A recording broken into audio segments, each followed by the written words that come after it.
O sea, grabando. grabar en Bien, ya esta está computadora, grabando. sí. ¿Grabo en la computadora, Fernando, o en la nube? Si tienes sitio, Pues no sé. Sí, mejor yo creo que en la computadora, que así tienes más sí, espacio de entrada. Vale, sí, así lo paso luego para el colegio, lo que sea. Eh, muy bien. venga, pues ya estamos en la reunión. Moisés, cuando Empezamos. quieras. Se irán incorporando más gente, supongo, pero ya tenemos 54 participantes y está muy bien que podamos celebrar esto, aunque sea así. Sería muchísimo mejor vernos en el espacio Ricardo Lorenzo y juntarnos para ver la obra de Gracias Lastra, pero está bien que podamos hacer cosas cercanas a la normalidad y que nos acerquen a recuperar la normalidad cuanto antes y a seguir adelante y a seguir teniendo actividades del colegio. Y en esta ocasión, pues toda ayuda es poca, toda ayuda es buena. Cada vez eso es más claro y en esta situación es más todavía. Y entonces colaborar pues, con la Federación Cántabra de Vela y con la Asociación Mil Velas, pues es todavía mejor para que este acto tenga más repercusión y pueda llegar a más personas. Yo creo que es muy bonito, es un tema interesante y el colegio, todas estas actividades que va desarrollando, que se centran en nuestra ciudad y se centran en el paisaje que es el escenario de nuestra vida cotidiana, son las que más y mejor aceptación tienen y las que llegan a dar un contenido más valioso, porque yo creo que tocan un poco lo sentimental y tocan un poco la arquitectura que nos es más próxima, más cercana y más querida. Y cuando además los 4 conferenciantes se llaman de la misma manera que el conferenciado, pues yo creo que ese punto sentimental lo tenemos más que garantizado. Garantizado. Así que Desde luego. vamos a La parte disfrutar emotiva. todos. Vamos a disfrutar todos y después todavía la grabación permitirá que muchas más personas conozcan la vida y la obra de Gracias Lastra. Pues venga, adelante. Vale, pues voy a comenzar yo. Buenas tardes a todos. Bueno, soy Pedro Fernández Lastra y esta charla viene motivada por la presentación de un trabajo que hemos venido realizando durante este año, los 4 personas que aparecen, Ana, Guillermo, Domingo y yo, que consiste en el inventario digital de la obra del arquitecto de Gracias Mariano Lastra. Forma parte, está enmarcada en un proyecto que colabora la Dirección General de Patrimonio Cultural del Gobierno de Cantabria y el Colegio de Arquitectos, cuyo fin primordial es difundir, dar acceso, en este caso digital, al patrimonio arquitectónico de Cantabria, de los cuales ya hay varios temas y arquitectos colgados en la página web del Colegio de Arquitectos y ahora se ha sumado este nuevo que hemos realizado sobre Mariano Lastra. Previamente a iniciar la charla, pues oye, quisiéramos agradecer primero a quien nos ha cedido la plataforma, nos ha permitido, nos ha posibilitado acceder a través de la red a todos vosotros, la plataforma de digital que nos ha cedido, como comento, la Federación Cántabra de Vela y la Asociación Cultural Mil Velas. También en la parte de agradecimientos, pues incluimos a quien nos ha dejado y nos ha permitido acceder a información, como son los archivos municipales, especialmente el de Santander y Laredo, el de Santander y Torrelavega, que son los que más hemos consultado. También en estos inicios reconocer la labor y dar las gracias a Chema Pastor por su libro sobre Riancho y Lastra, que nos ha aportado mucha información y ha abierto una vía de conocimiento y la cual hemos aprovechado sustancialmente.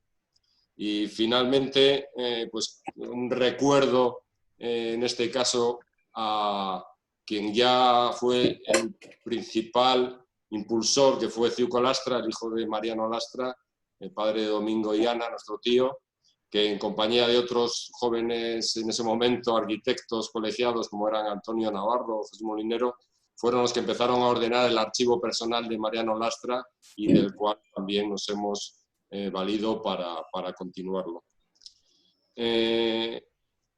Ya comenzamos.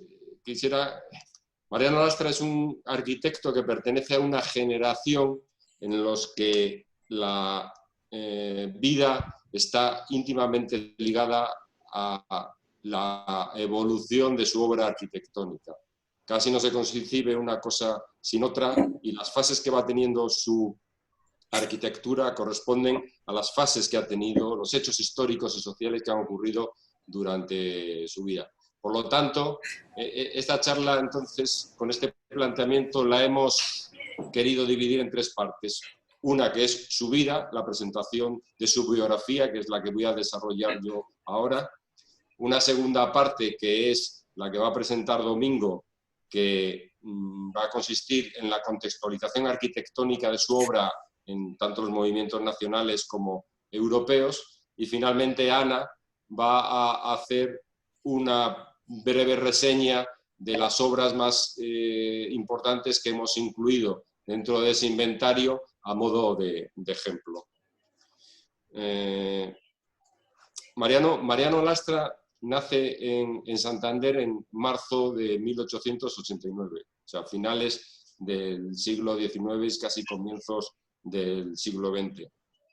Nace en una familia, es el mayor de 6 hermanos, que son los hijos de Bernardina y de Domingo Lastra, que es un maestro cantero que tiene un taller de piedra, un taller de cantería en la calle Perines. De joven trabajará en... Pasa la diapositiva, Pedro. Sí, claro, a todos. Estamos ya aquí. Comenzamos esto. Este es el retrato de Mariano Lastra que hace su hijo Ciuco sobre el año 35-36. Este es Domingo Lastra con su hijo mayor, Mariano. La primera foto que tenemos de él. Y ya de joven Mariano Lastra es aprendiz, trabaja de aprendiz, no sabemos si los veranos o de una manera más continuada en el taller de cantería de su padre. Pero por lo que fuera, por sus dotes como alumno o su capacidad de dibujo, parece ser que le recomiendan, el propio maestro le recomienda a su padre que le permita continuar los estudios, con lo que consigue finalmente en el año 1908 acudir a la Escuela de Arquitectura de Madrid. Hay un periodo ahí intermedio en que no se sabe por qué él no prosigue los estudios, pero le retoma sobre el año 12 para ya acabarlos, como veremos, en el año 18. Este es Mariano Lastra con sus compañeros en la Escuela de Arquitectura de Madrid en esa época. Aquí le vemos también, este de aquí.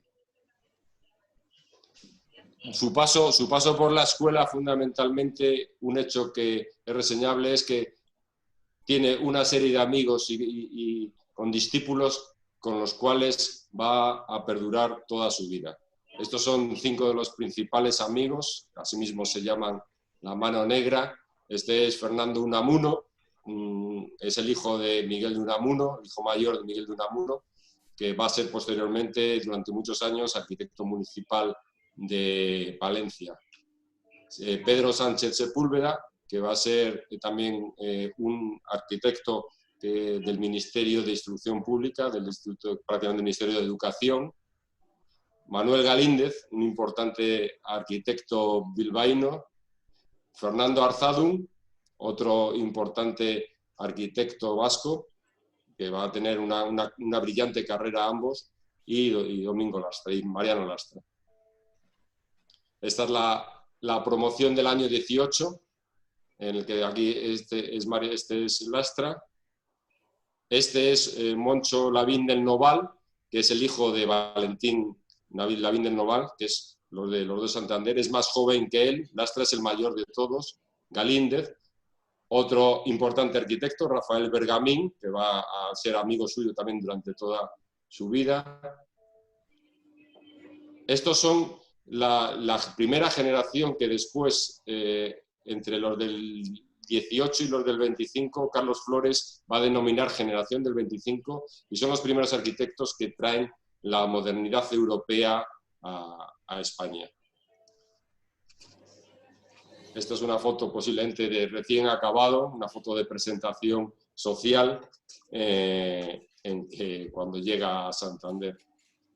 Esta es una foto que se ha conservado muy mal, pero le vemos que tiene que ser sus primeros años de estudio en Santander, en la que posiblemente él empieza a trabajar en la calle Perines, en Villa Bernardina, la casa familiar, hasta el año 28 o 30, que viene a Fernández de Isla, donde tendrá su estudio durante toda su vida. Pensamos que es de esa época, porque este es el Banco de España, y por alguna otra imagen, aquí como anécdota está Jesús de Monasterio. Y esta es una foto familiar de la familia Lastra López sobre el año 1925, en el que vemos a Mariano Lastra con sus padres, Bernardina y Domingo, su hermano Celito, José, con su mujer Pilar, la mujer de Mariano, nuestra abuela Cecilia, y los 4 hermanos que quedan, que son Laura, Ina, Juan y Serafín. Empieza a haber ya los primeros nietos, posiblemente este sea Ciuco, quizás Mingo, Domingo, Cecilia, nuestra madre Chicha. Este es en la calle, como momento en la calle Perines. Él comienza su actividad profesional, ya lo comentará luego Domingo, acabando las obras de Leonardo Rucabado, colaborando con otro arquitecto local que es Eloy Martínez del Valle y teniendo también él su propio despacho. Esos años de profesión, de comienzo de profesión entre 1918, que acaba la carrera, y el comienzo de la Guerra Civil en el año 36, van a ser de una gran actividad profesional, como luego comentará Domingo, pero también de una gran actividad en la ciudad, una actividad social, tiene una gran inmersión en la vida social de la ciudad. También, esto por ejemplo, posiblemente es una comida de algún homenaje a raíz del Ateneo Popular, y esa intervención en la vida social tiene también una faceta como la labor educativa, en la cual él con su conciencia mantiene que es una de las herramientas de desarrollo para una sociedad, que le lleva a tener una gran implicación en el Ateneo Popular. El Ateneo Popular, del que es presidente desde 1927 hasta que se exilia en Francia en el año 37. Y de otra manera, también de una manera paralela, empieza en el año 31 una actividad política dentro del Partido Republicano Socialista, Partido Republicano Radical Socialista, siendo concejal desde la formación. Bueno, antes que eso veo otra foto, por ejemplo, de su actividad cultural. Este es el homenaje que se hace al doctor Madrazo, que está aquí con Matilde de la Torre, y él haciendo la presentación en la Vega de Pas, en el homenaje al doctor Madrazo, como comento, en la Vega de Pas. Y volviendo a la actividad política, él es concejal en el primer ayuntamiento del republicano el 14 de abril del año 31, es teniente de alcalde, en algunas ocasiones ejerce de alcalde, hasta que en distintas épocas, hasta el comienzo de la guerra. Este compromiso político que ha mantenido tiene, por ejemplo, su reflejo en que es es un miembro de la Junta Central de la Incautación, Protección y Conservación del Tesoro Artístico. En julio del 37 le nombran, dura poco porque en agosto del 37 tiene que irse al exilio a Francia. En el 25 de agosto del 37, en el barco que capitanea su hermano Serafín, este Gánguil, el Arraos, salen de Santander y llegan a Burdeos, donde pasarán varios años. En ese periplo, esta es una foto de esa salida de Santander. Le acompañan pues su hermano Juan, su hermana Ina, su hermano Serafín, va también su hijo mayor Ciuco. El resto de la familia ya ha salido de Santander hacia Francia un mes antes. Le acompaña también Valentín Azpilicueta, su hijo Javier.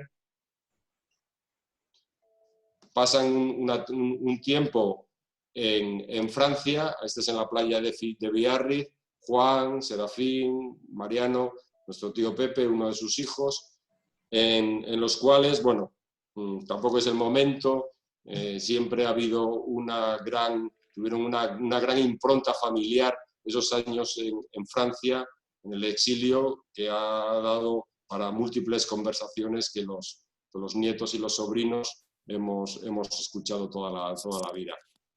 Esta situación durante estos 4 años va variando, desde algunos familiares y los hijos que empiezan a volver a España. Bueno, este es el salvoconducto que tienen que mantener en Francia, en el que están los hijos. Unos hijos se dispersan, unos hijos van a Inglaterra, recogidos por asociaciones de exiliados y de gente que apoyaba a la República, en París, pero ya te digo, poco a poco van volviendo a España, otros como sus hermanos Serafín y Juan. Esta es la salida de la estación de Burdeos hacia La Habana, hacia Cuba. Van a ir a La Rochelle, coger un barco hacia La Habana y hacia Cuba. Serafín volverá con su familia. Los 2 hermanos, como anécdota cuento que se casan con 2 hermanas de las hijas de Valentín Azpilicueta, con María Luisa y Ángeles, y Serafín volverá en los años 50 a España y Juan permanecerá con su familia ya para siempre en México. No volverán. Mariano Lastra ya se queda solo en el año 40-41, ya se queda solo con Ciuco, con el hijo mayor, y se plantea el ir al exilio, a seguir su exilio en otros países. Bergamín le llama desde Venezuela para que vaya a Venezuela, pero vemos que, por ejemplo, este es la ficha para poder ir a Brasil.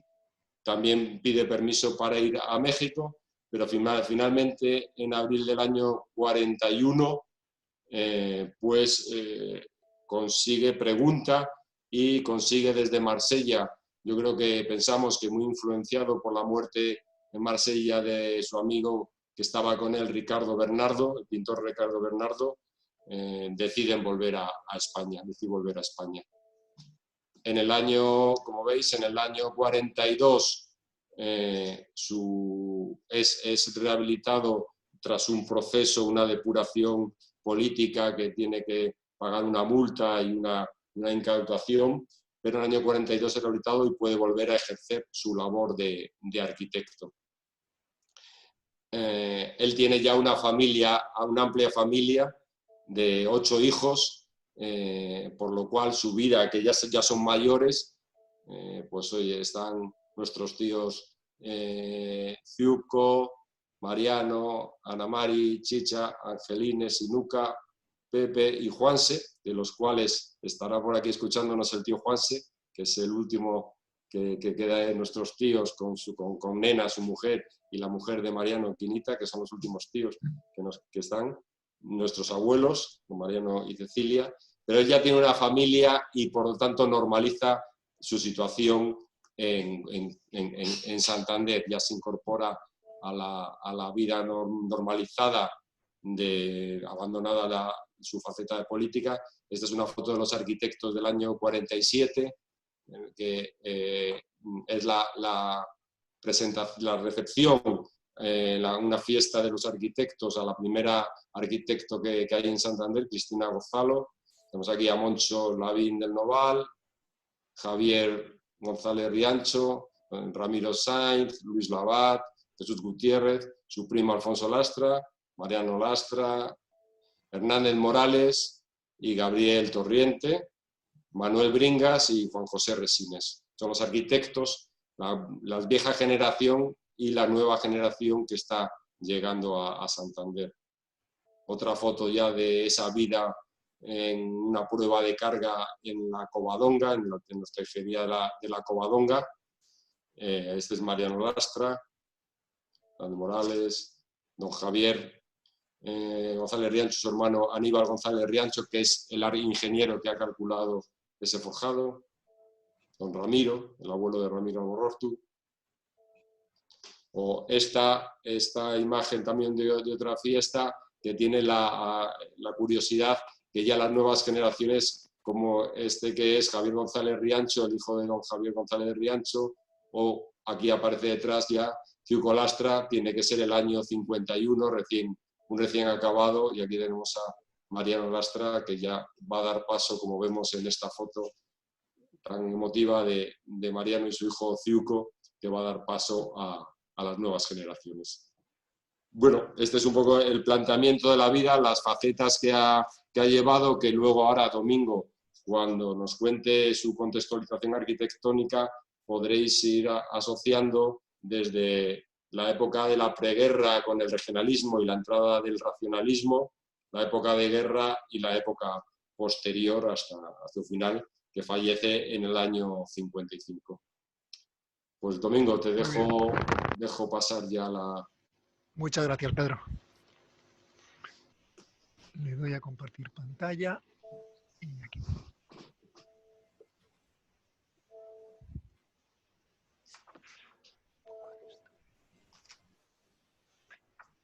A ver si se coloca en presentación. Ahora. Bueno, ya se ve, ¿no?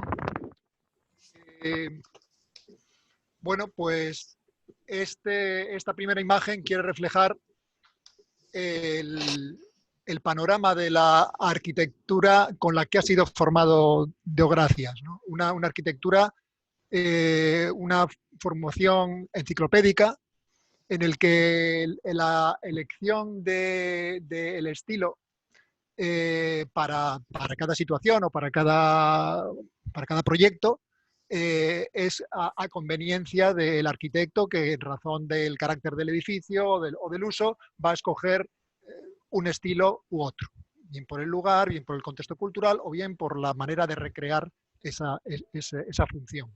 Entonces, en ese aspecto, la formación del arquitecto en ese periodo es una formación muy exhaustiva, con un gran carácter de oficio, con una gran formación de dibujo, con una gran formación en el uso y empleo de todos los elementos de la composición clásica, en todas sus partes constructivas y en todas sus componentes, no solamente como recreación exacta de los estilos, sino también en la capacidad de interpretar esos estilos, ¿no? Lo que llamamos el eclecticismo, ¿no? Ese uso libre de los estilos aplicados a cada situación. Como decía Pedro, al acabar la obra, al acabar su formación, va a adquirir unas primeras responsabilidades en edificios singulares, bien porque empezó a traer sus primeros trabajos en colaboración con el arquitecto ya mayor en ese momento, don Eloy Martínez del Valle, o bien que en este caso es una colaboración con el propio Martínez del Valle para llevar adelante el proyecto y las obras del Banco de España. Donde ejerce, como digo, son tres obras las que vamos a ver muy rápidamente, que tienen un gran componente del trabajo en piedra. Con lo cual, creo que son edificios de una gran calidad, como este Banco de España en su ejecución y en el oficio del manejo de la piedra. Mi interpretación es que en buena parte es un joven recién salido sale tan airoso de esa situación precisamente por el dominio del oficio de la piedra que había adquirido hasta ir a Madrid a formarse, ¿no? Aquí también se ve un magnífico trabajo que quiero resaltar de cerrajería en la hermosísima puerta que él diseñó para la entrada del Banco de España. En estos años su adscripción a un estilo habría que definirlo claramente en un eclecticismo, ¿no?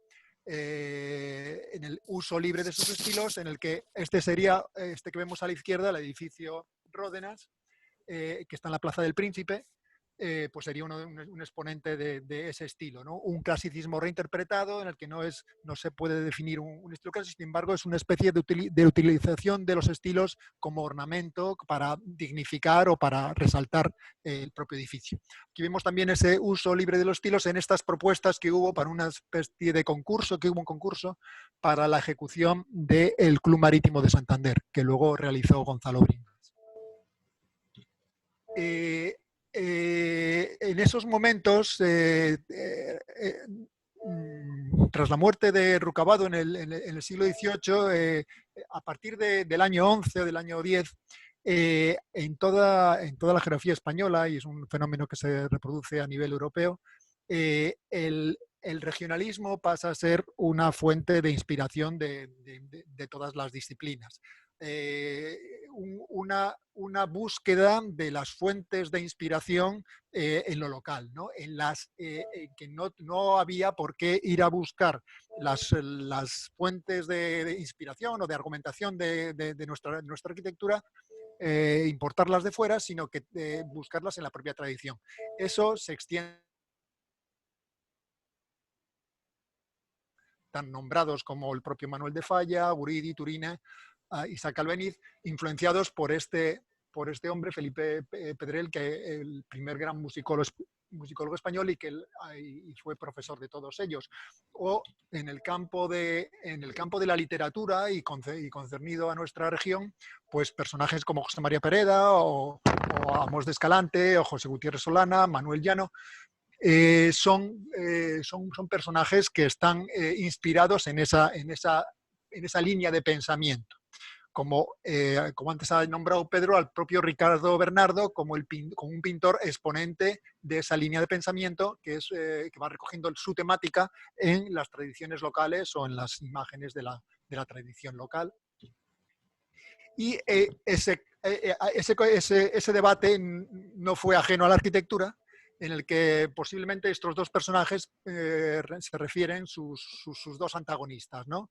A Vicente Lampérez, que sería precisamente hace apología de ese pensamiento de búsqueda de las referencias de los estilos de la arquitectura en la tradición local, y Demetrio Ribes como un exponente antagónico que defiende la libertad del eclecticismo como un territorio de libertad en el que el arquitecto podía mantener esa libertad de criterio para escoger su estilo.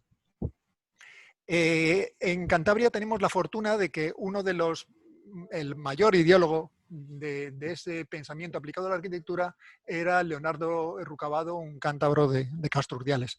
El discurso de Leonardo Rucabado es muy atractivo, gran amigo de Javier González Riancho, con el que van a investigar y va a acompañar fundamentalmente con el gran ideólogo sería Leonardo, a la introspección, a la investigación de cómo surgir un lenguaje local de la arquitectura, ¿no?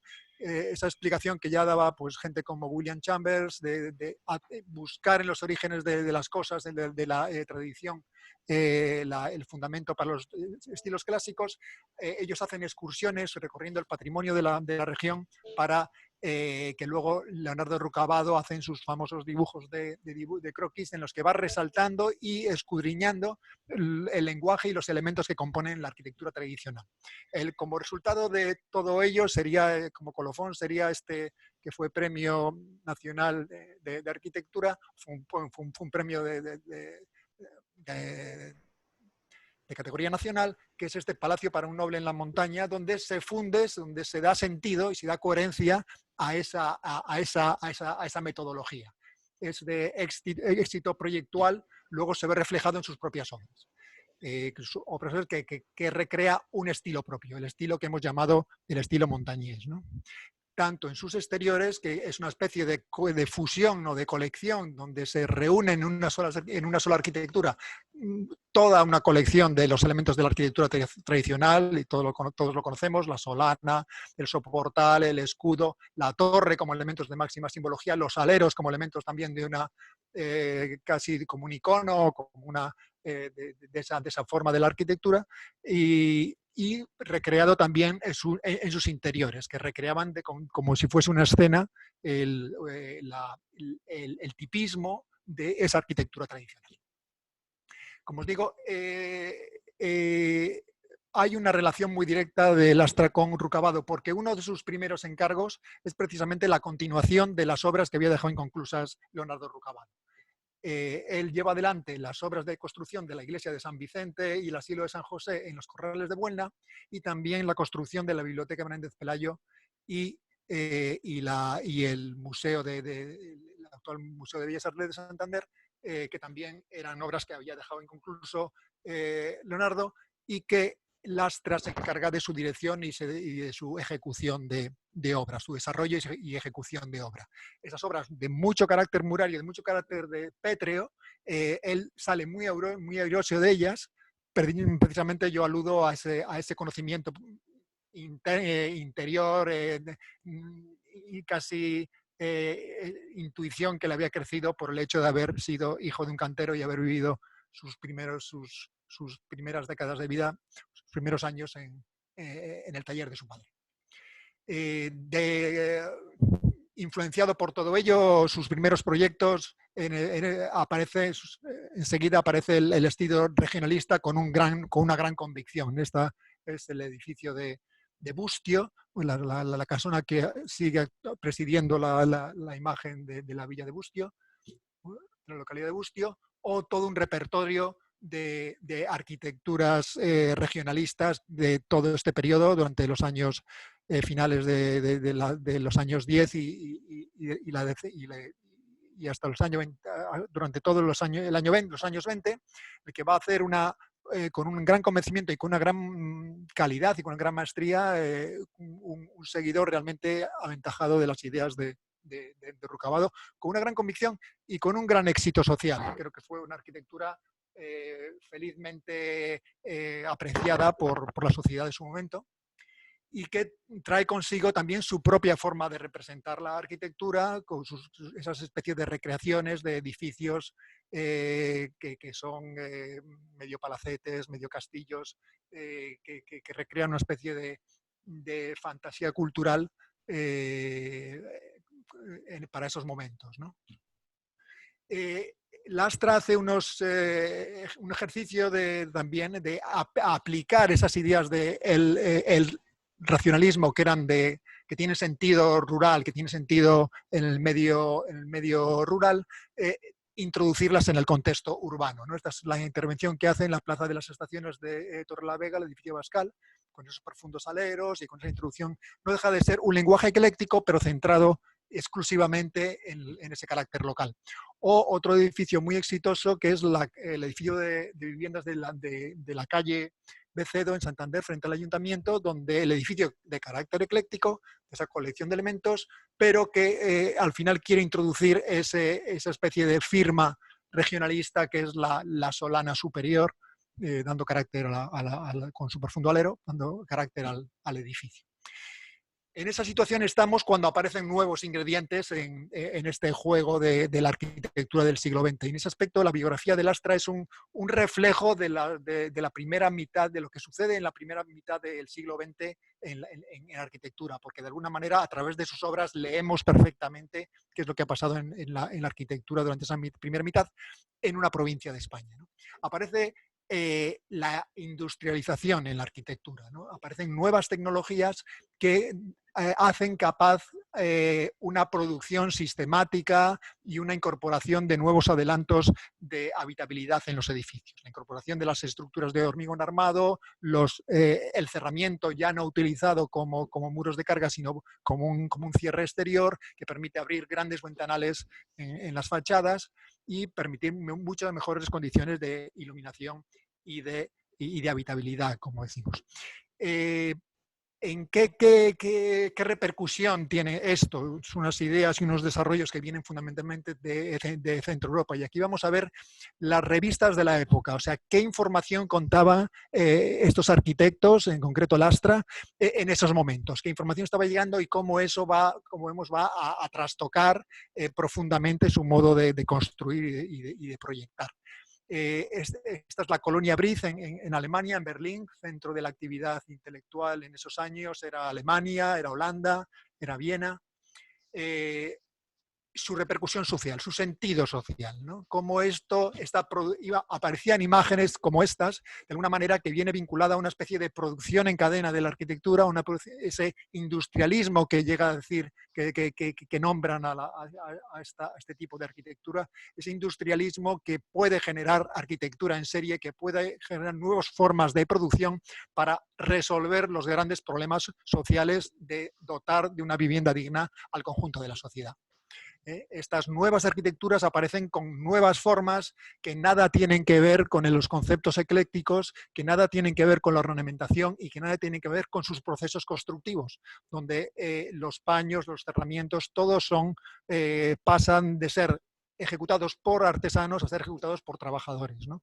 Los oficios desarrollan unos procedimientos que da como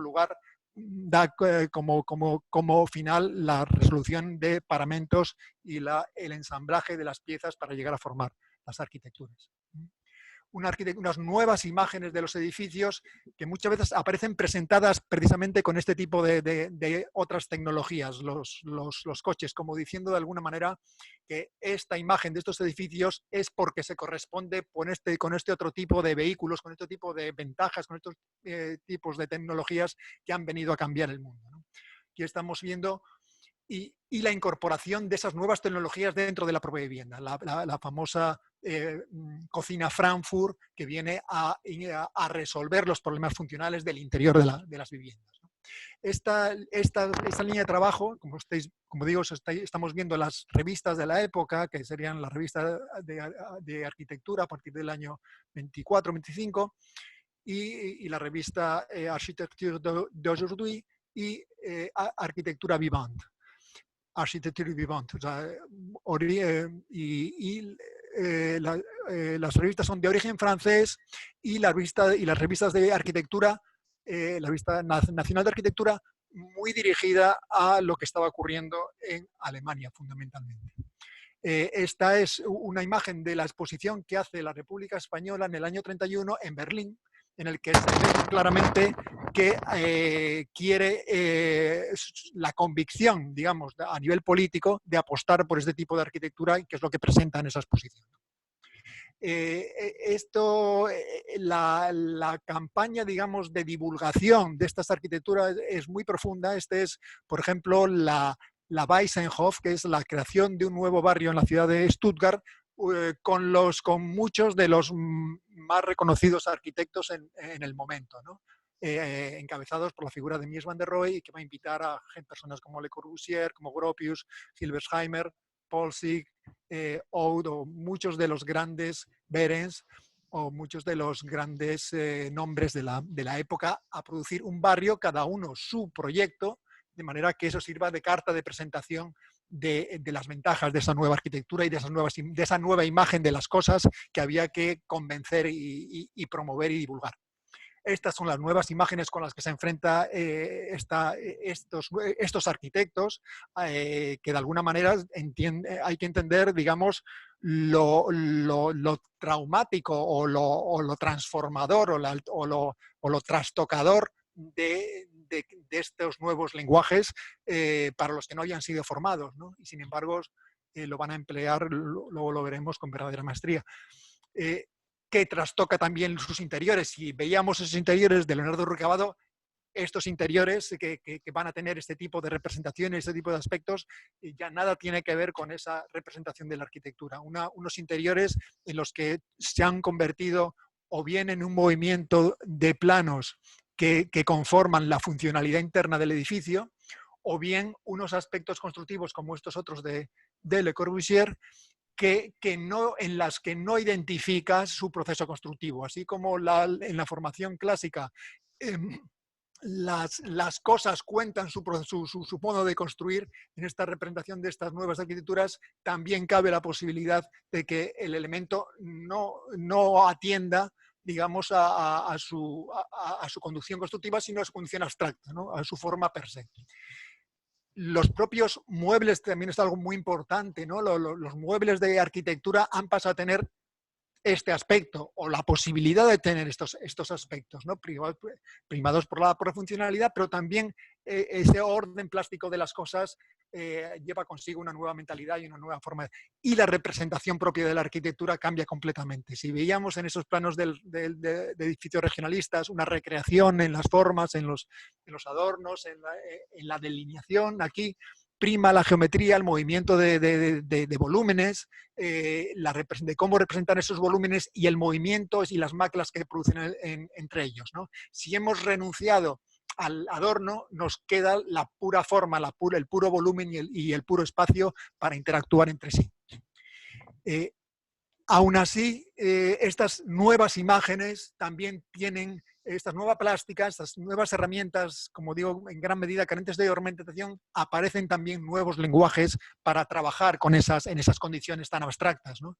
Desde arquitectos como Dudok o como Walter Gropius en este edificio de la Bauhaus, que fue una verdadera conmoción en su momento, como este edificio que se había desmaterializado en un muro de cristal, o estas nuevas formas de la vivienda eran absolutamente novedosas. Entender que un conjunto de viviendas iba a tener este aspecto, un aspecto que atiende a su funcionalidad, a grandes ventanales, a grandes ventajas en la forma de vivir, ¿no? En la forma de habitar.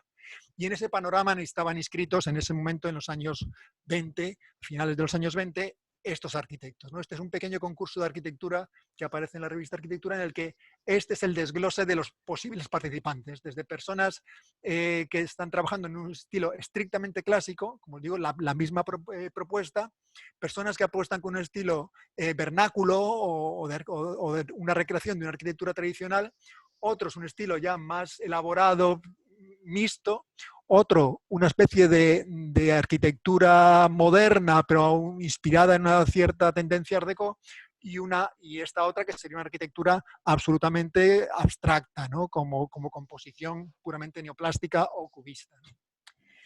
En esas líneas de trabajo, una muy clara para trabajar con estas formas abstractas es el estilo Art Deco. El estilo Art Deco tiene una gran influencia como que sería la manera de imbuir a esas formas de una dinámica, ¿no? de una movilidad en el que tenga una especie de vida propia, de vida dinámica, que es lo que se va a enfatizar a manera del movimiento mecánico de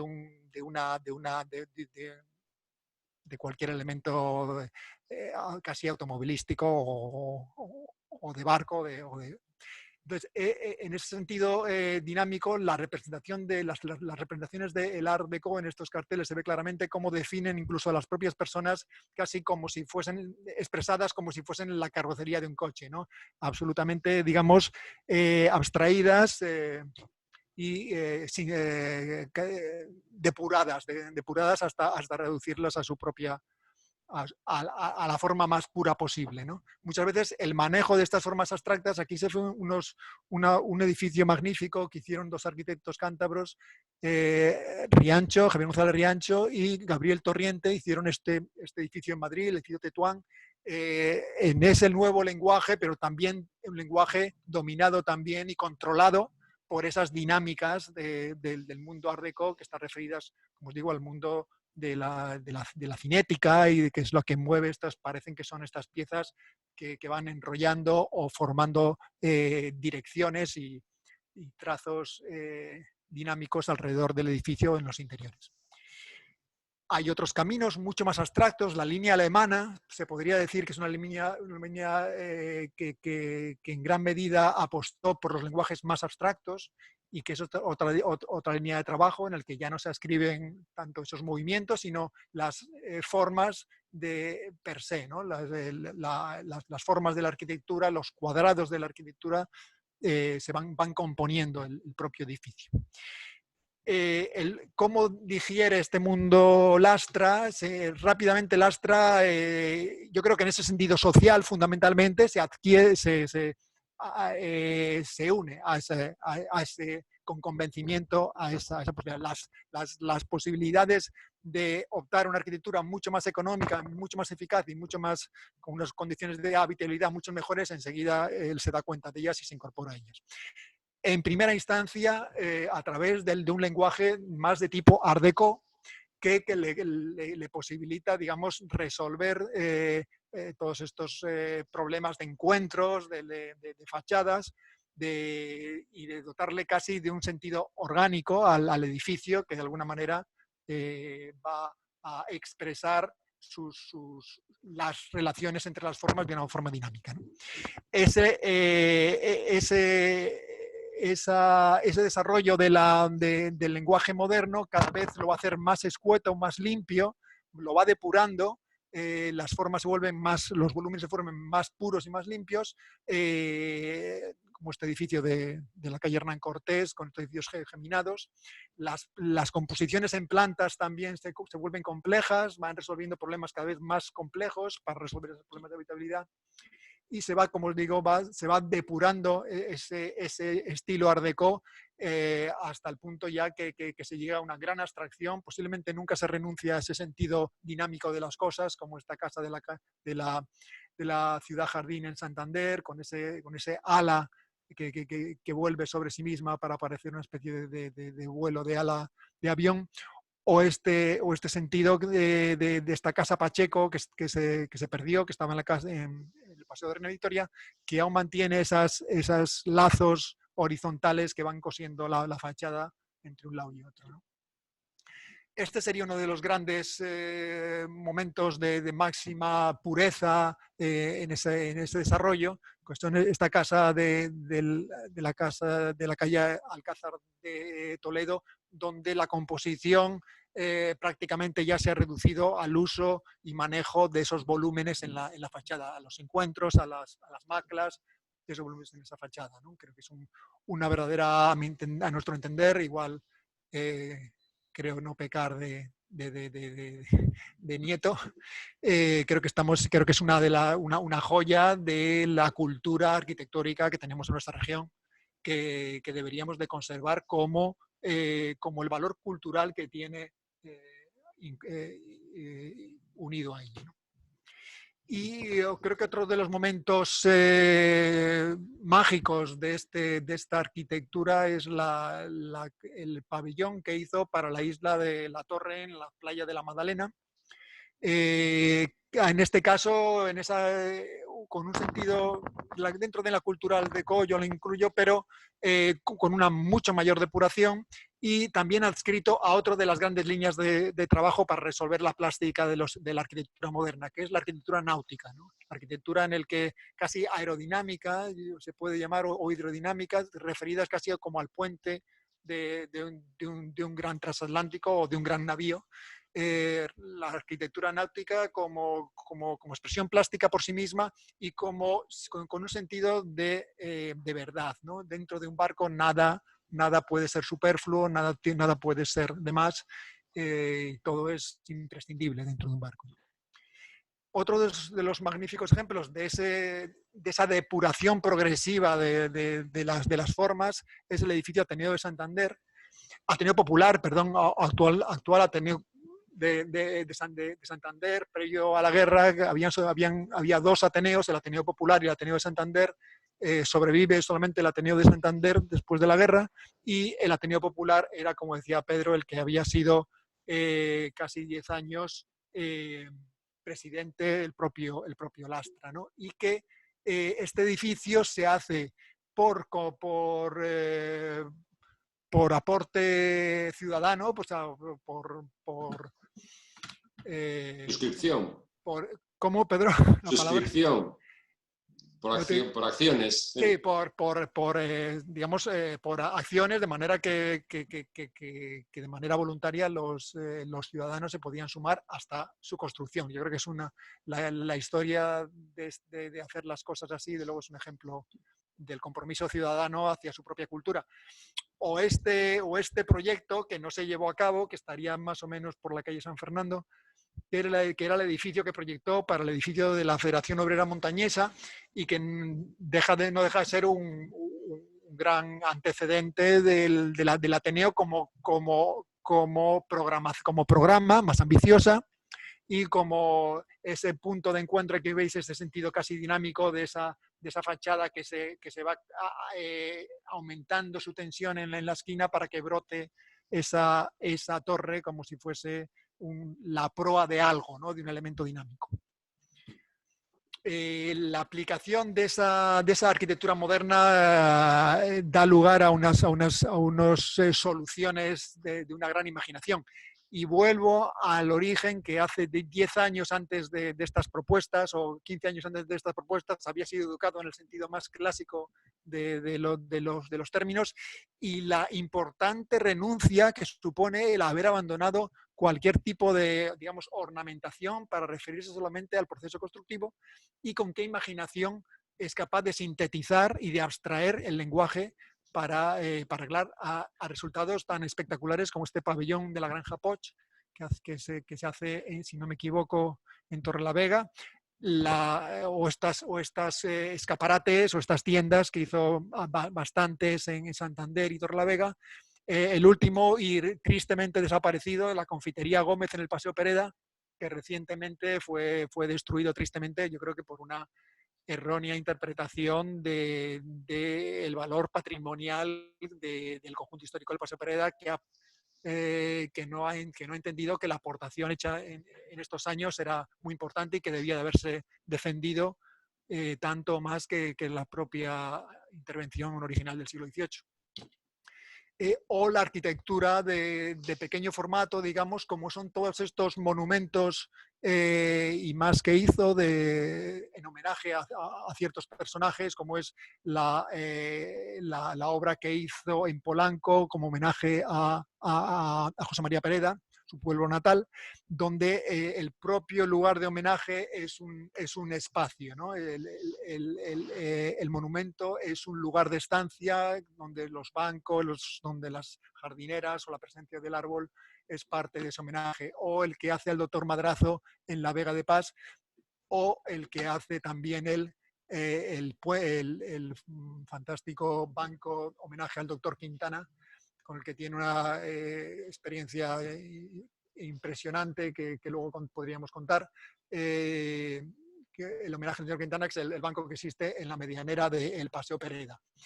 Todas estas intervenciones homenaje, igual que el propio edificio del Ateneo, es también hecha por suscripción popular y que yo creo que son ejemplos de una sociedad que era tremendamente activa y comprometida con la cultura de su momento y que deberíamos de retomar ese tipo de ejemplos. Hay una tercera línea que la que él también experimenta y trabaja. Estos no son obras suyas, son arquitectos. El arquitecto aragonés Regino Borovio, que en el año 28 más o menos hace este tipo de obras, esta escuela en Jaca, o el propio Quintanilla, aquí Eugenio Fernández Quintanilla en Santander, que apuesta por la incorporación de todas las ventajas de la arquitectura moderna, pero sin tener por qué renunciar a la adscripción a los lenguajes locales, a la climatización de esa arquitectura nueva, abstracta y a los métodos industriales, pero incorporar también el sentido cultural y de lo local, ¿no? Un fiel reflejo de ese pensamiento fueron las escuelas que hizo en los Corrales de Buelna y en general toda la colección de escuelas que hace a lo largo de su vida, que hizo muchos a lo largo de la región, y que este sería un ejemplo magnífico, también tristemente perdido para la cultura, en el que se funde, como veis, estos enormes cristaleras que forman las clases, pero el edificio sigue manteniendo, aunque sea de manera sintética, los componentes de ese carácter, que le dan el carácter local, ¿no? Los profundos aleros, estos ventanas en forma de arco que recrean un soportal, este elemento más elevado, el elemento torre que se realza sobre el resto de la fachada. Al final hay un sentido de comunión con lo próximo, ¿no? O esta otra también, una casa maltratada, trastocada y que ha perdido parte de su carácter, pero sin embargo la casa Cue en Reina Victoria, al lado de los chalés de Ribaleico, que también él construyó, querían precisamente hacer ese tipo de fusión, ¿no? Aquí hay escondido una casa absolutamente moderna, pero refugiada y amparada y mimetizada con las ventajas también constructivas que puede aportar la cultura de lo local, ¿no? La defensa de los aleros, la defensa de los elementos constructivos que se pueden incorporar también a la arquitectura moderna y que pueden aportar ventajas a ella. Dentro de esa línea de pensamiento mixta, híbrida, en el que es capaz de convivir ambas nociones, es como desarrolla todo su conjunto de escuelas que hace a lo largo de la región. Aquí vemos en Soto la Marina, esto creo que es a la derecha arriba Polanco, Pedroso, Torrelavega mismo, que es el edificio más grande, en Ganzo, en Torrelavega, este edificio más grande en Torrelavega. Y tiene ese sentido mixto, ¿no? De todas las ventajas de las soluciones constructivas modernas, pero perfectamente imbuido del caráctor local. También actividades o proyectos tan interesantes como la ciudad Vergel en Torrelavega también tiene ese carácter rural. Son un conjunto de una urbanización de viviendas de carácter pareado, en el que tienen su pequeña huerta. Entonces, ese carácter doméstico, rural, o sea, rural venido a la ciudad, va asociado también a ese casi sentido entrañable de las soluciones constructivas tradicionales, ¿no? Con sus aleros, con sus galerías, con sus solanas o con sus elementos saltamos al otro lado de la barrera, al otro lado de la guerra, y su reencuentro otra vez con la arquitectura. Tras los años de sequía que le produce, digamos, el exilio de la guerra, se incorpora con el proceso de reconstrucción de Santander, donde hace numerosos edificios. Uno de ellos, por ejemplo, el edificio de la calle Calvo Sotelo, con esquina a la calle Romayor, en el pleno centro de Santander. Aquí vemos la perspectiva. Yo creo que es un edificio cosmopolita, un edificio que quiere recrear el movimiento y el sentido y el dinamismo urbano de una gran urbe, en ese renacer que tiene la ciudad, y que se le quiere dotar de ese carácter animado y como que se quiere. El edificio no fue debidamente rematado tal como estaba en proyecto, pero es un edificio magnífico en el que ya se condensa, digamos, todas las habilidades adquiridas a lo largo del tiempo, del manejo de los lenguajes clásicos, del manejo de las volumetrías, el manejo de las composiciones. Domingo, acércate al micrófono, por favor, que de repente se te oye mal. Este es el edificio. Bueno, este edificio Trueba, que también, bueno, viene a contar esas habilidades compositivas, como es enhebrar las ventanas una sobre otra en vertical, para en esa composición clásica, que es de basamento, cuerpo medio, fuste y coronación, pues coser todo a manera de columnas o de bandas esos elementos. Eso que en otras fases de su arquitectura estaban también, pero de una manera mucho más simplificada, en lenguajes mucho más modernos. La vuelta en el proceso de reconstrucción de Santander, que se impone un carácter neohistórico a las arquitecturas para que homogenizan todas las arquitecturas de la reconstrucción de Santander, han vuelto los lenguajes clásicos, ¿no? O su no abandono en ningún momento de la arquitectura regionalista. Estos son los chalés regionalistas, y más que hizo, muchos más, que hace tras su vuelta de la Guerra Civil, en su periodo posterior a la Guerra Civil, donde ya se han incorporado otro tipo de tecnologías, otro tipo de formas de hacer la arquitectura, pero que nunca renunció al hecho de que en el medio rural la arquitectura tenía que acomodarse, tenía que aclimatarse al paisaje que iban a habitar. En ningún momento Lastra hace una arquitectura absolutamente abstracta en un medio rural, en un medio paisajísticamente ajeno. O sea, nunca abandonó el lenguaje de la arquitectura, nunca traicionó a Rucabado a la hora de interpretar cómo se debería de intervenir en el medio rural.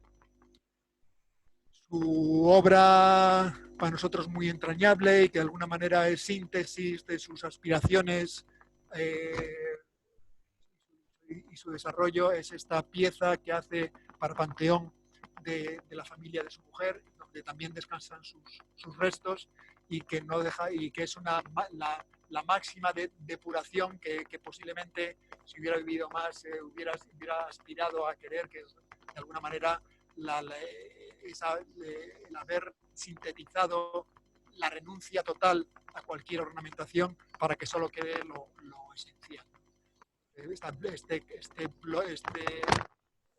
edificio que está resuelto con dos volúmenes que se maclan entre sí, que se abrazan uno a otro y que no solo con un gesto de tipografía está ahí la construcción, está la composición y está posiblemente condensado el drama de toda una vida. Muchas gracias. Me paso, Ana.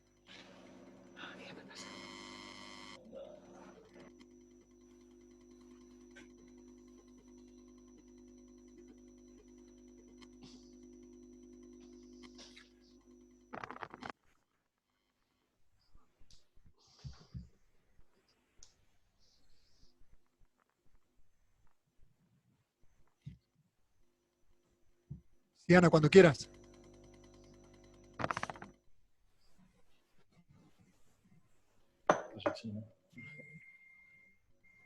No.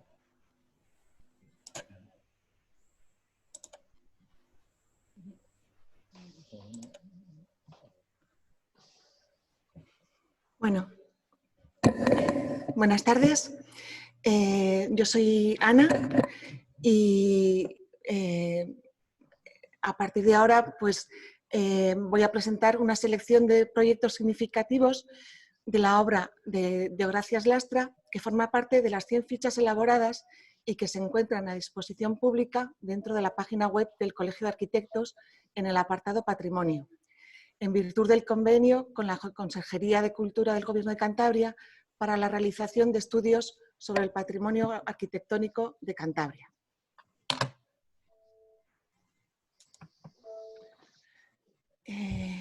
Casa de vecindad en la avenida Menéndez Pelayo, Torrelavega. Edificio de clara intención regionalista y carácter ecléctico. Se trata de una loable propuesta para adaptar el carácter regionalista montañés dentro de un contexto urbano como un edificio de viviendas colectivo. Se puede observar los pronunciados aleros superpuestos de madera y la disposición de elementos verticales como las torres, miradores, blasones y otros elementos de carácter simbólico.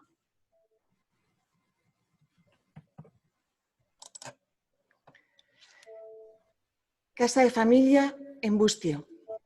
De estilo regionalista, sigue fielmente las enseñanzas de la arquitectura de Leonardo Rucabado. El edificio conjuga un variado compendio de elementos característicos de arquitectura tradicional montañesa. Sin embargo, el resultado se muestra coherente y unitario y con la cualidad de incorporarse con admirable sintonía en el paisaje de casas tradicionales de la localidad. El volumen exterior de la casa es el resultado de la macla o yuxtaposición entre sus partes, sobre el que destaca su torre, elemento de fuerte carga simbólica que en esta arquitectura se trata como un elemento de mirador y estancia de recreo para la casa.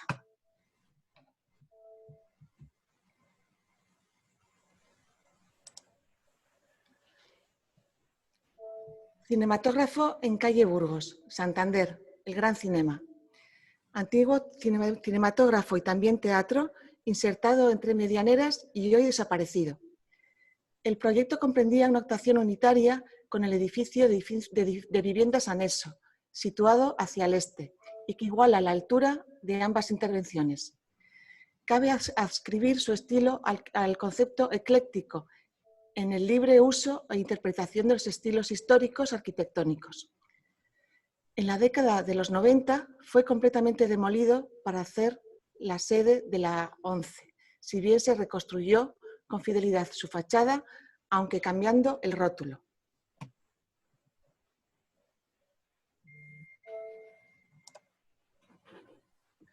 Casa de vecindad en Jesús de Monasterio, Santander.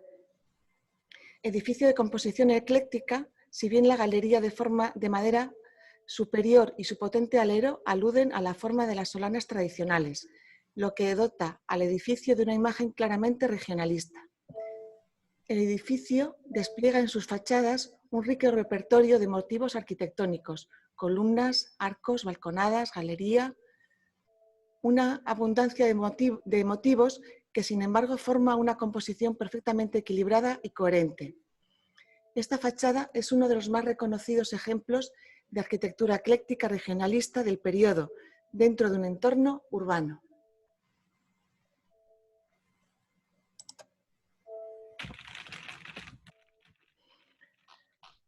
Casa de familia en la avenida Reina Victoria, en Santander.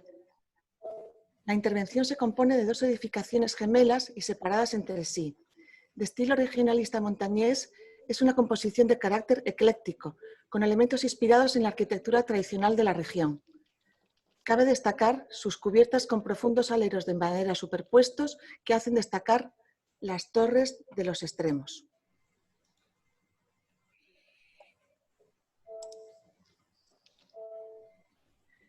Escuela graduada Marqués de Valdecilla en Soto la Marina.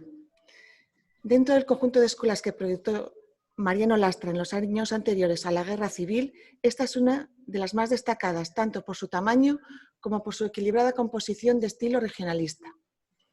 Edificio simétrico de una sola planta que divide las aulas de niños y niñas a cada lado.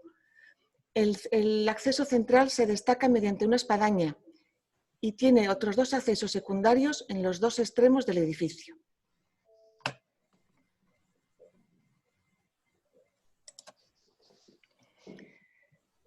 Casa de familia Francisco Palazuelos en Santander. Casa familiar situada en la ladera sur de la ciudad y que se asoma al paisaje de la bahía. De traza cuadrada, integra en su volumen una diversidad de elementos de la arquitectura tradicional de la región, siguiendo los principios del estilo regionalista. Caben destacar los aleros de madera y la solana que abarca toda su fachada sur.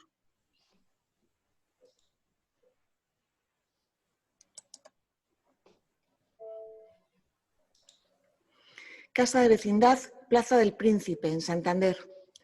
Obra realizada en colaboración con el arquitecto Eloy Martínez del Valle y que comparte y complementa la manzana con el edificio Ródenas que reformó años antes. La intervención reforma una de las antiguas manzanas de viviendas originales del primer ensanche de Santander, construido a finales del siglo XVIII, y que con esta actuación aumenta el número de plantas. Los autores utilizan un estilo próximo a la secesión vienesa, que hace una interpretación geométrica y estilizada del estilo y los órdenes clásicos. Bueno, si quieres, Ana, un momento por ayudarte a respirar. Sí, gracias. Gracias.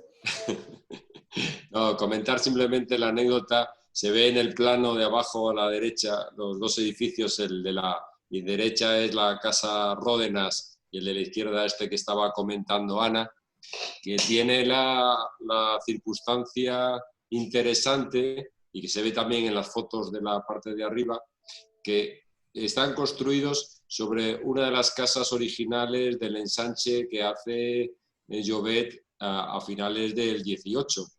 En realidad son la ampliación en dos plantas y toda la ornamentación, los miradores y toda la sobrefachada y una alteración también de la escalera, pero que debajo de estas casas, tanto de la de Ródenas, donde está ahora la actual ha estado durante tantos años Lago, como este de la izquierda, es sobre una casa neoclásica, como la que está adelante hacia el Paseo de Pereda, en la que Lastra interviene primero en el año 18 y luego en el año 26 y le superpone estas dos nuevas edificaciones. Pero que si lo veis, sobre todo si yo como comento, se ve en la parte de abajo de la sillería, todavía vislumbras las casas originales de Llobet.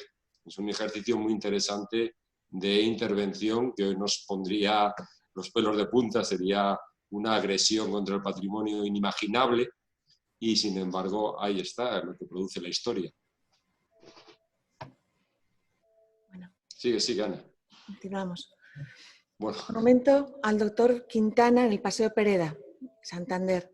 Banco monumento en homenaje al doctor Quintana, cirujano que fue el último director del Hospital San Rafael. Construido íntegramente en piedra caliza, es de estilo clasicista ecléctico, de geometrías sencillas y líneas depuradas a la manera Art Deco. Composición simétrica orientada únicamente hacia su cara norte, al Paseo Pereda. La zona central queda realzada con un pórtico con dobles columnas cuadradas estriadas que soportan un dintel conmemorativo que sostiene la dedicatoria. Otra vez interrumpirte, Domingo, no sé si quieres comentar algo tú del doctor Quintana o comentamos lo de Valdecilla. Como una... No se te oye, Domingo. No se te oye, Domingo. Perdón. Sigue Ana, luego sí quería comentar toda una vivencia alrededor de este banco y que cose varias arquitecturas, pero llevaría unos minutos. Sigue Ana, por favor. De acuerdo. Iglesia de San Andrés, en Queveda. Comenzada en 1920 y finalizada en 1929, es una iglesia con planta de cruz latina, en la que la torre se desplaza del eje principal para abrir la puerta en el eje de la nave y se coloca un soportal orientado al sur, protegiendo la entrada de diario. Su imagen no responde a un estilo histórico concreto, si bien se hace notar el carácter regionalista propugnado por Rucabado.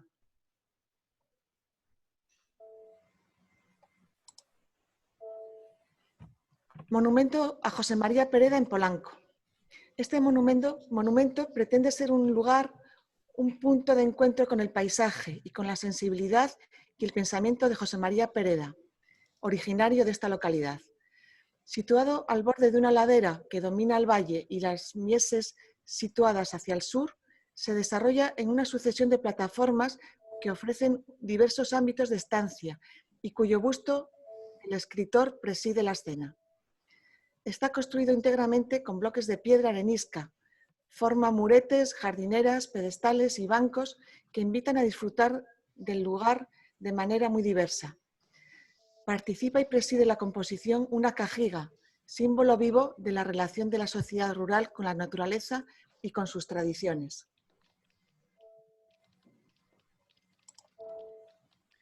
Escuela Unitaria en Duález.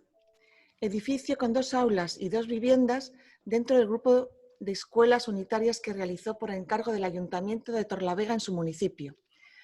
Lastra parte de uno de los modelos de la escuela unitaria de un aula y vivienda que utiliza en otras ocasiones, pero con la particularidad de duplicarlo simétricamente para formar un único edificio lineal.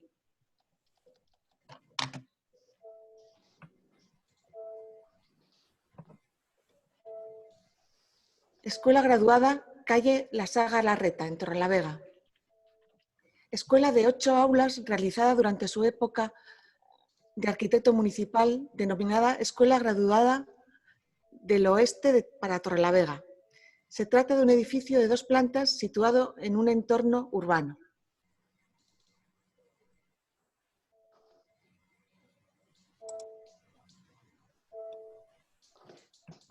Sociedad de Caza y Pesca en la Isla de la Torre, Santander. Situada en la Isla de la Torre, en la ensenada de la playa de la Magdalena, se trata de un edificio de estilo racionalista, con formas alusivas a la estética náutica de los grandes buques de la época. Lastra proyectó un pequeño edificio de una sola planta sobre pilotes, posado sobre la roca natural, con formas rectangulares y sin ornamentación, con enfoscados pintados de blanco. El resultado es una imagen dinámica que refuerza su composición con barandillas de tubos de tipo industrial, como si se tratara del puente y las cubiertas de un barco.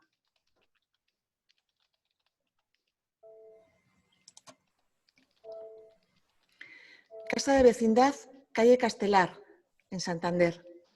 Edificio de viviendas entre medianeras de estilo protorracionalista, con disposición de molduras verticales que alude a la estética Art Deco. Se trata de una fachada simétrica cuyos extremos se realzan para resaltar el cuerpo central. Las dos últimas plantas se retranquean mediante terrazas.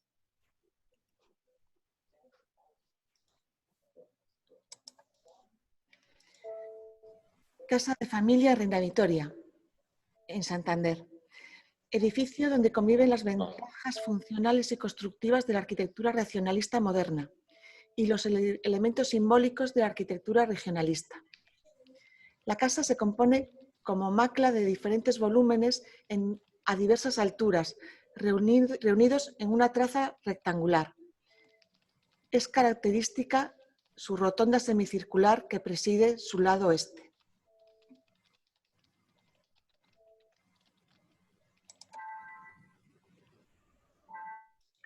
Casa de vecindad, Plaza Juan Carlos I, en Santander.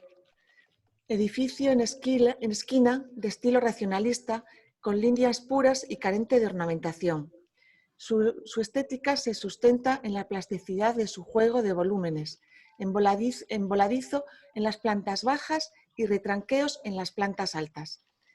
Estos se enmarcan entre dos cuerpos verticales que resaltan la composición de la esquina.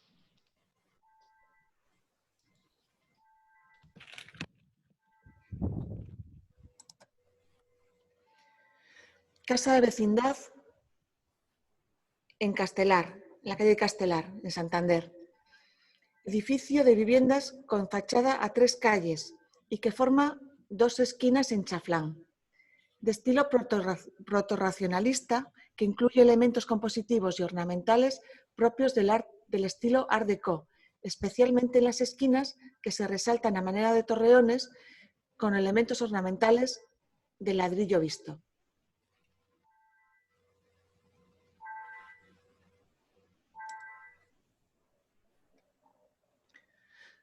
Monumento al Dr. Madrazo en Vega de Pas.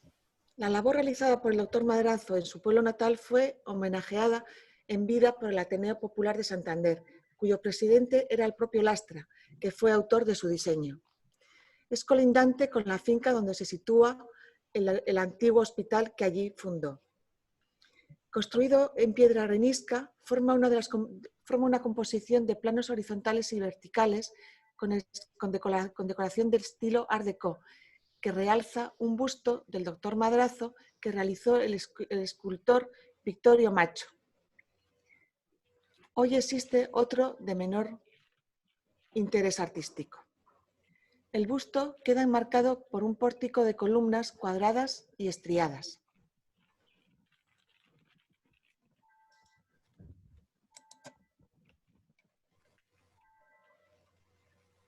Escuelas unitarias en Odianero.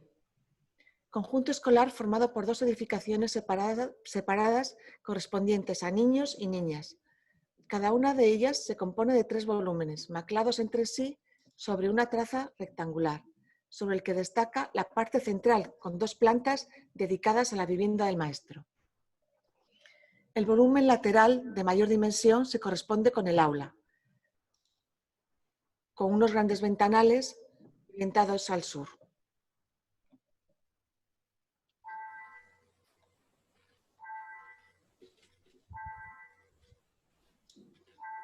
Sede del Ateneo Popular en Santander. Edificio racionalista de composición abstracta que se caracteriza por el juego de volúmenes con líneas puras y sin ornamentación. Se compone como una intersección de 2 fachadas, una de ellas curva, siguiendo la alineación de la calle, y la otra recta, cuyo orden de huecos se pretende adecuar al ritmo de los edificios de la calle. La esquina surge como el lugar de encuentro entre ambas. Es importante entender que en el momento en que se construyó fue un edificio absolutamente innovador y su presencia contrastaba con las arquitecturas de su entorno. Sin embargo, el edificio dialoga perfectamente con el lugar. Es un ejemplo de cómo, con el lenguaje contemporáneo, se puede actuar de forma sensible y respetuosa con el entorno. Fue promovido por suscripción popular por los propios asociados.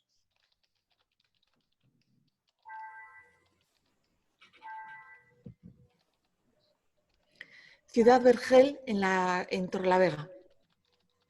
Este conjunto de viviendas pareadas proyectadas por Lastra se incluyen en el presente catálogo debido a la singularidad de su operación urbanística. Las 40 viviendas se organizan mediante un esquema de viarios en H, siendo la parte central del conjunto un espacio común de estancia con césped y arbolado, que organiza las circulaciones de vehículos a lo largo de su perímetro. Todas las viviendas se encuentran adosadas 2 a 2 y responden al mismo esquema en planta y volumetría. Cabe señalar también las numerosas reformas realizadas durante los últimos años que han desvirtuado algunas de las viviendas.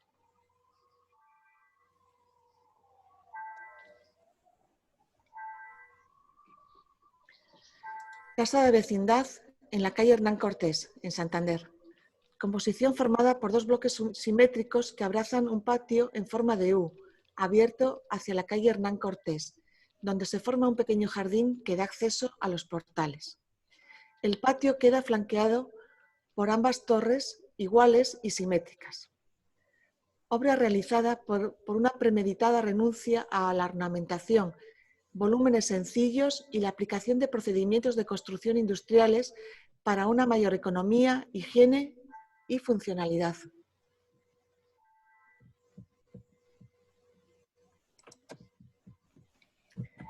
Casa de familia en La Cavada. La casa se sitúa en el centro de la finca con soportal y solana hacia el sur, en dirección a la entrada. Sobre su traza rectangular se maclan los diferentes cuerpos y los elementos extraídos de la arquitectura tradicional montañesa, que conviven en una sola arquitectura con admirable coherencia. Destacan 2 torres dispuestas entre sí en diagonal.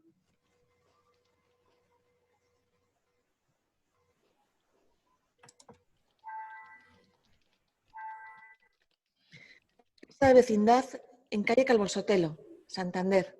Edificio de viviendas entre medianeras y de estilo ecléctico que se corresponde con el periodo de reconstrucción del centro de la ciudad tras el incendio de 1941.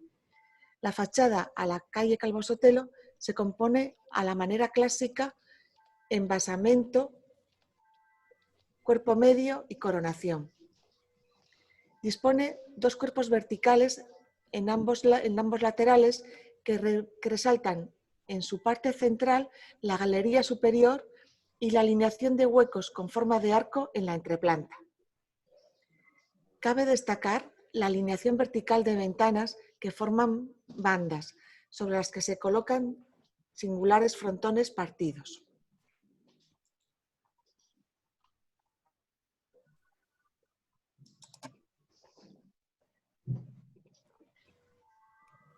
Panteón de la familia Santos en el cementerio de Ciriego, en Santander. Panteón de la familia de su mujer, Cecilia Santos, y lugar donde yacen los restos del propio arquitecto. Composición abstracta de carácter metafísico, es el resultado de una fusión entre 2 sencillos volúmenes de piedra caliza de diferente color. En el volumen más alto, de color blanco, se sitúan 6 lápidas que componen entre todas una gran cruz grabada en el frente. Cabe destacar las tipografías que rotulan las lápidas, diseñadas por el arquitecto y que forman parte de su testimonio profesional.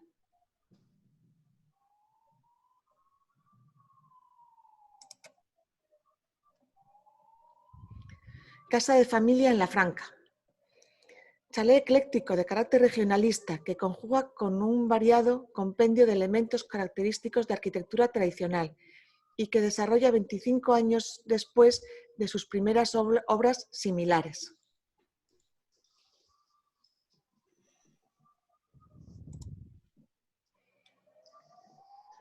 Casa de familia en Oagarrio. Casa de estilo regionalista que el arquitecto titula montañesa, dando a entender el carácter que pretende corresponder con el entorno rural en que se implanta. Es una edificación de traza cuadrada, en la que se integran y maclan diversos volúmenes correspondientes a los diversos elementos de la arquitectura tradicional que cohabitan en ella, como son la solana, soportal, galería, ventanas en arco, torre. El estilo es deudor del pensamiento y la metodología creada por el arquitecto castreño Leonardo Rucabado.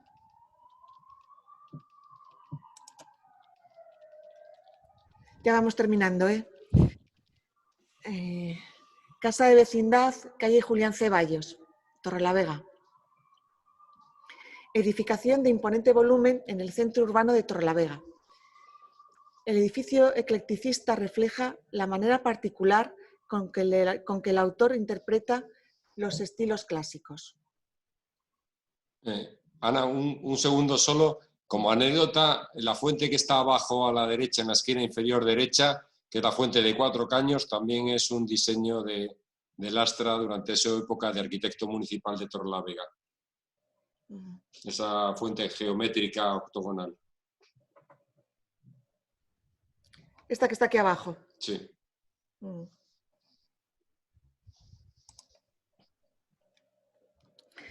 Casa de vecindad en la calle Calvo Sotelo, Santander. Edificio de viviendas que forma esquina en el centro de Santander y que sintetiza las cualidades constructivas, funcionales y estéticas que ha ido incorporando el autor a lo largo de su labor profesional. Sus fachadas se ordenan a la manera clásica, en basamento, desarrollo central y coronación, donde resaltan las bandas verticales que se forman al alinearse verticalmente las ventanas. Originalmente la esquina tendría un remate más esbelto y elaborado, resaltado con el escalonamiento sucesivo de las terrazas en las plantas superiores, que refleja el dinamismo social y la cultura y cultural de la ciudad, que renace después del incendio de 1941.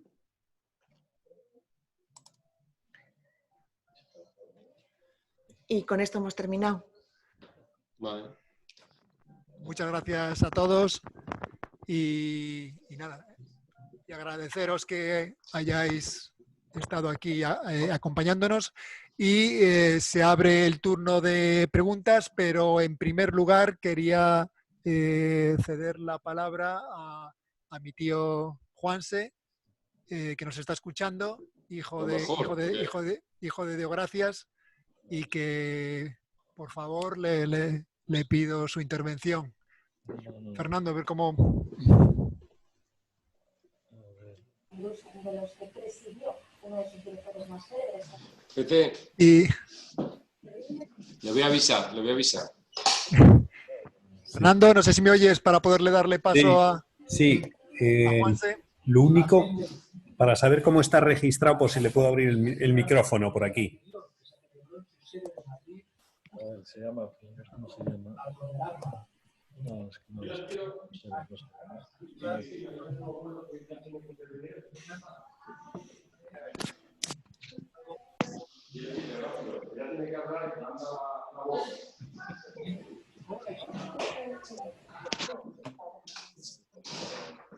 No. Nos salimos, Guillermo. Espera, que no nos salimos. Exacto, tu hermana. No, soy estudiante. A ver si puede activar el micrófono. Qué indiscreto es esto, estoy viendo la habitación de todo el mundo. Eduardo. ¿Dónde está el tío Juanse? ¿Me oís? Sí, tío, fenomenal. Gracias.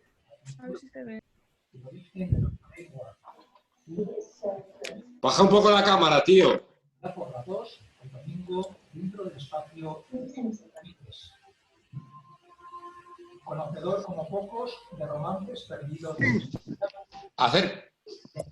Cristina, que se acerque un poco más al micrófono. ¿Me oís? Ahora. Ahora, Oye, sí. Ahora, tío. Lo primero, Que no habéis dejado hablar a vuestros dos compañeros. Con 99 años. A mí me hubiera gustado ver las opiniones de vuestros compañeros. Vosotros estáis comprados. Claro. Ahora es el momento, ahora es el momento. A ver, apunta bien con la cámara, Cristina. Os digo, Domingo, sigues con la costumbre que te emborrachas. Eres un barroco. A ver, habla concreta, resumen y tal. Yo he sido abrepuertas de mi padre. Cuando era pequeño abría la puerta a los clientes. Les guiaba para que no se pegaran con la puerta, con un arcón que había allí, y luego les despedía. Y veía a mi padre. Y lo que yo sí he observado, os lo he dicho, os he mandado un mensaje, que tenía, lo que digo yo, oído absoluto en la arquitectura. Ya en la música es fundamental, o tienes oído absoluto o no eres músico. Pues lo mismo le pasaba a mi padre. Tenía en la imaginación las casas. No le hacía falta el proyecto, porque los proyectos que yo le vi que hacía, ¿verdad?, después de la guerra, eran 4 planos, pero jamás le vi llevar un plano a una dirección de obra. Lo tenía todo en la cholla. En la cholla. Nada más, nada más. No, en ese aspecto yo creo que en este panorama que hemos estado viendo de su obra es admirable la versatilidad que tiene. O sea, es que no está adscrito a ningún estilo. Digamos, en su propia formación y en sus propias cualidades personales descansa el que sea capaz de salir airoso desde la arquitectura más abstracta hasta la arquitectura más elaborada y digamos, de composición clasicista. Es admirable esa capacidad de respuesta que tiene los arquitectos de esta época, porque no es un perfil exclusivo de Lastra, sino arquitectos como Riancho o como Say Martínez o como Bringas reflejan a lo largo de su obra una plasticidad, una flexibilidad, una capacidad de resolución que habla de su fantástica formación. El eclecticismo en ese aspecto era una base de formación y de interpretación de la arquitectura potentísima. O sea, no sé si Pedro, ¿queréis añadir algo? Es que te digo, te he escuchado es que te digo muy poco, Juanche, don Domingo. Vaya, hombre. No, que decía que es admirable, y en el recorrido de hoy lo hemos podido comprobar, la versatilidad de estos arquitectos, en concreto, que no es exclusivo de Lastra, sino que hay una generación que es capaz de enfrentarse y salir muy airoso y con unos grandes resultados de arquitecturas de muy diferente forma y calado. O sea, desde la arquitectura más abstracta hasta la arquitectura más ornamental y elaborada, es capaz de, a partir de una gran formación personal y gráfica, y de sus cualidades personales, son capaces de resolver situaciones absolutamente contrarias, casi se puede decir, ¿no?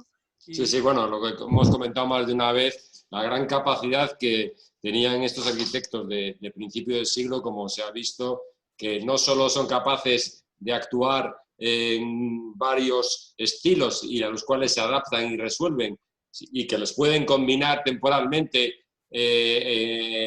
según el proyecto que corresponda, sino que además es que saben construir, porque lo mismo que hemos visto que sabe construir prácticamente recién acabado las grandes obras que deja Rucabado, o la iglesia de Quevedo, que es una construcción como del siglo XVIII, al mismo tiempo es capaz de enseñar a construir, aprender cómo se construye y enseñar a los artesanos, como decías antes, para convertirles en casi trabajadores, para hacer esta casa de Fernández de Isla. Les tiene el uso del hormigón, el uso de los revocos. Ya aquí no depende tanto de la formación artesanal de quién lo va a llevar a cabo, sino que el arquitecto les dice cómo lo tienen que hacer. Es impresionante, como comentábamos, la capacidad que tienen de conversión y de construcción. Tienen una gran formación y la saben aplicar, pero Lastra, Riancho, Bringas, Todos esos son unos Martínez, arquitectos magníficos. sí, magníficos. y muchos más.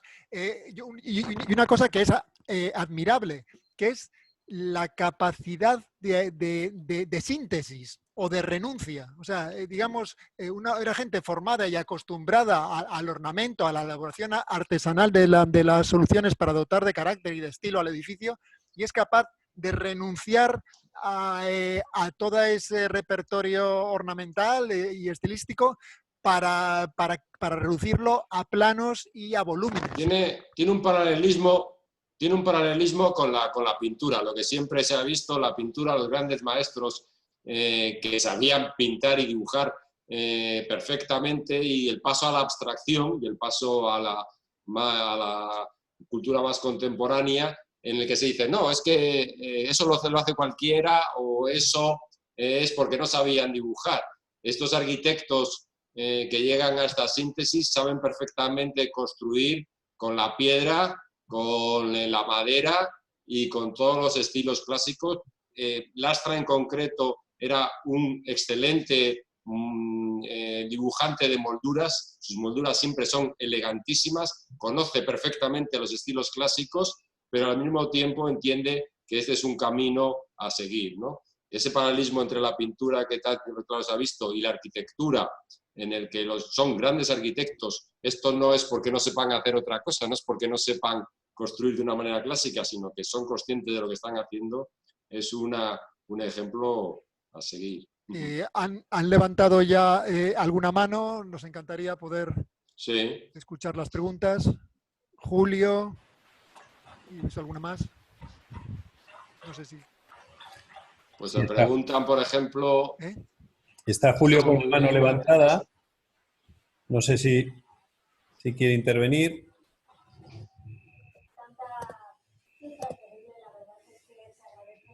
Vale. Si no, pues comentar que en el chat pues hay algunas preguntas que se han ido contestando ellas solas en el chat. Es decir, Gabriela Costa pregunta si hizo algún trabajo durante su estancia en Francia, y Pedro ya le responde que no podía ejercer la profesión de arquitecto. Preguntan también por Deogracias Lastra, que igual luego Domingo puedes comentar.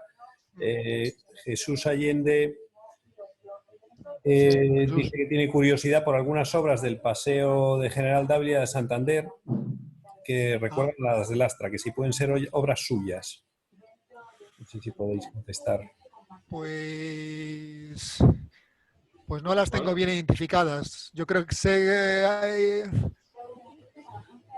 en el Paseo de General Dávila, sí, he oído hablar de una a la altura del Paseo Pereda, uno del Instituto José María Pereda, pero tengo que investigar esa obra en concreto. Sí. Nos pasa esta imagen también. Mira, esta por casualidad, contesto yo, esta la he ido a buscar al ayuntamiento precisamente pensando que pudiera ser, por una serie de detalles, por ejemplo, cómo recoge el dintel del piso de arriba con una misma moldura, unificando las dos ventanas, y una serie de detalles que tiene la casa, y no hay en el archivo municipal, porque en el archivo personal no está, pero en el archivo municipal esta casa tampoco aparece.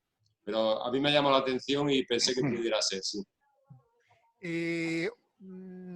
Porque, perdona Domingo, un asunto solo, es que aparte de las obras que hemos enseñado aquí y las 100 que hemos seleccionado, que pueden ser más señeras, la verdad que es de una producción ingente, o sea, tiene casas modestas, muy modestas, menos modestas, de todo tipo, por toda la ciudad, por toda la región. Trabajaron muchísimo en esa época, y casas sin más que su buen hacer, una sencillez absoluta en el planteamiento, como podría haber sido esta que hemos visto de General Dávila, y de esas tiene muchas. Quisiera yo comentar y luego ilustrar con una vivencia y con un ejemplo muy llamativo, que todo este camino no es posible entenderlo sin el perfil de compromiso social, ¿no?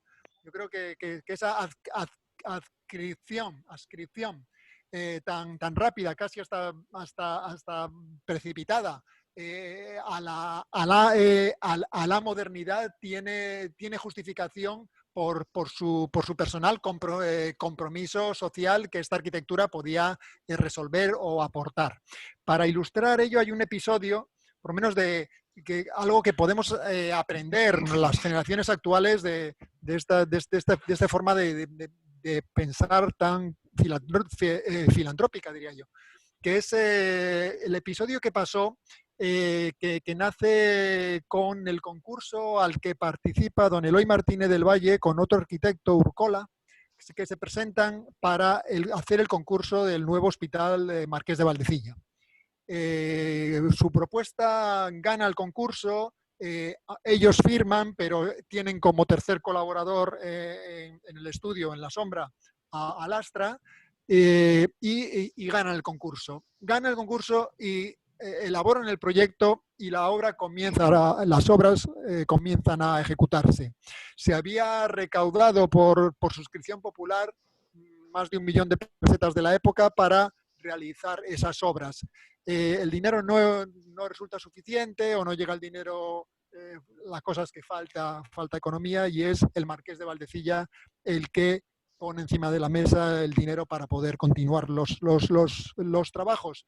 Pero hay un conflicto en el que se quiere hacer el hospital de otra manera, o se quiere que otros arquitectos sean los que hagan esos trabajos o hagan la dirección de obra.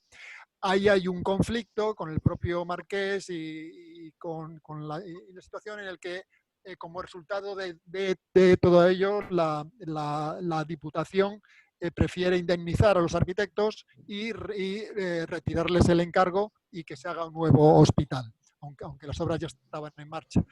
Como resultado de ello, hay una indemnización que al día siguiente de recibirla, el propio don Eloy Martínez del Valle renuncia a ella y la dedica íntegramente a realizar a las hermanitas de los pobres de Santander para que puedan tener una nueva sede. Esa decisión que la asume todo el equipo, el propio Lastra regala de alguna manera el proyecto del nuevo edificio de las Hermanitas de los Pobres, que se realiza posteriormente en la calle Santa Lucía de Santander. Hace el proyecto por encuesta popular, también por sufragio popular. Se reúne el dinero para realizar ese edificio, esa nueva sede de las Hermanitas de los Pobres, como les digo, en la calle Santa Lucía. Unido a todo ello está la figura del doctor Quintana, que había sido cirujano y último director del Hospital San Rafael y del Hospital Madrazo.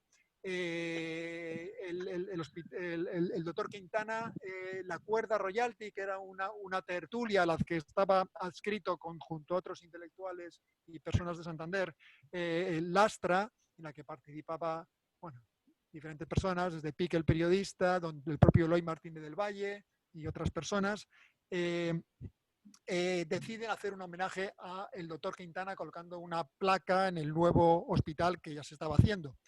Esa propuesta es denegada, o no es bien recibida, y entonces es cuando deciden hacer, también por suscripción popular, el banco en el Paseo Pereda.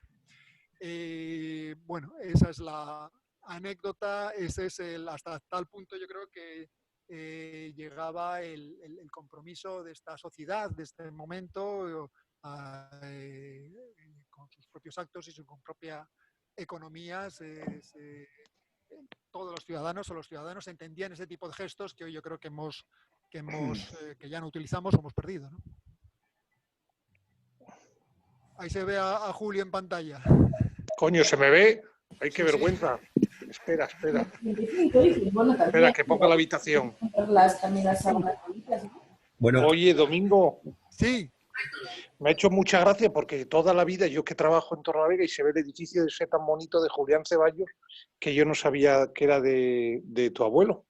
El que decía este hombre que la fuente también es de tu abuelo, la fuente que... Sí. Tiene abundante obra en Torrelavega. Ese edificio es muy bonito. Municipal, muchos años. Sí, lo has dicho antes y no lo sabía. Pero ese edificio me he fijado yo toda la vida en él, que es un edificio precioso y no sabía que era de él. ¿De qué año es? Ese edificio pues será de los años... Si los ves así, te por crees ejemplo, que son arquitectos distintos, a bote pronto, vamos. Por ejemplo, justo enfrente de ese edificio que hemos mostrado, que está en la plaza de las estaciones, justo enfrente hay un edificio de corte, digamos, radicalmente racionalista, pues justo enfrente de un edificio entre medianeras de fachadas absolutamente lisas, con unos volúmenes, con un volumen central y rematado con dos torres laterales que se corresponde con el periodo más racionalista del Astra. Pues nada.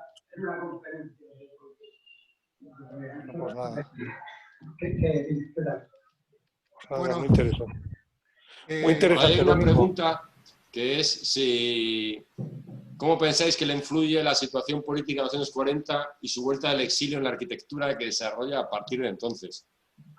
Pues, oye, evidentemente, yo veo dos maneras de afrontarlo. Una, él que vuelve en el año 41 hasta el año 45, por lo que se ve en su archivo, pues no normaliza su situación profesional. Hay un encargo importante que es la colonia San Javier y la colonia Santa Rosa en la calle Alta, que está promovido por el hermano de Herrera Oria, en el que tras un cierto debate en ese momento por alguna parte de la sociedad, el cardenal Herrera Oria le apoya a su hermano diciendo que Lastra es un buen arquitecto y una buena persona y que no ve nada en contra para que no, a partir de ahí ya se relanza. Pero hasta ese año realmente su actividad es más floja. Sin embargo, entre los 45, el año 45 al 55, pues vuelve a trabajar de una manera fuerte, de una manera notable.